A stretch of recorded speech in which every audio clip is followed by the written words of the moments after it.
will never waver in the face of terrorism. What I can confirm is that the man was British-born and that some years ago he was once investigated by MI5 in relation to concerns about violent extremism.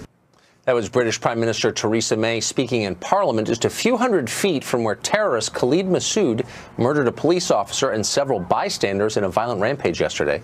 The Trump administration has already sent its condolences to Great Britain, but does the administration see any policy implications from that attack? KT McFarland is the Deputy National Security Advisor to the President. She joins us from the White House. Thanks a lot for coming on tonight. What are the specific policy implications for the United States of this attack, do you think?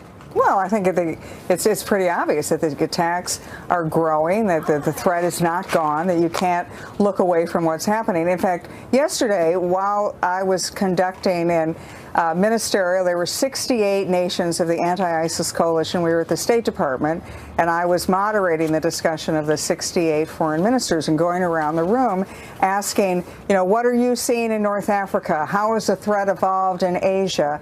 What are the efforts we're making to shut down terrorist finance? What do you see happening with foreign fighters returning from the battlefield in Iraq and Syria to the homelands? And as we were going around the room talking about it, we got word that there were the attack in London. And so the Foreign Secretary of Great Britain, Boris Johnson, who was sitting right next to me, turned to him and said, very much clear of what's happened in the world today is this is getting worse. It's not getting any better. And he said, well, we, the British people, we have had attacks like this before. We may have them again, but we are resolved. And the same sentiments that the Prime Minister May said today, which is that they are not going to be cowed by this. And we, the Western world, see this as an affront, an attack against all civilization, and we stand united. And that's, the good thing about it, not that there's much to say that's good, but that there was a 68-member coalition, 68 nations, which are standing up and saying we are going to work together in every way we can to defeat this and to destroy radical Islam and to destroy ISIS and everything that follows. So to the extent you can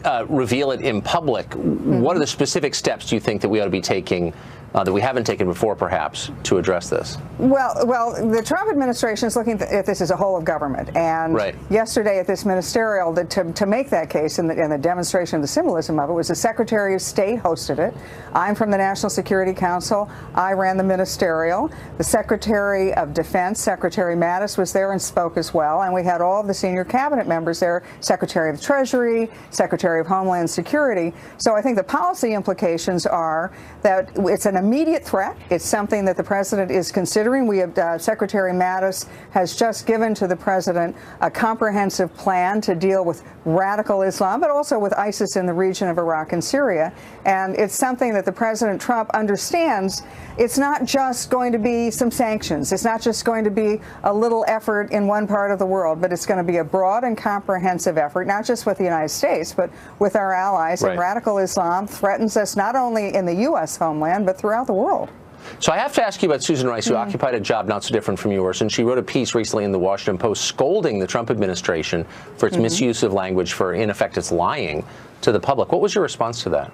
Well, in effect, you mean lying to the American public about the threat of radical Islam? Right. I mean, for using language that was untrue, making claims that can't be supported. She basically scolded the Trump administration. Well, I'm not sure that scolding anybody makes a whole lot of sense when you have a threat like this that just happened in London.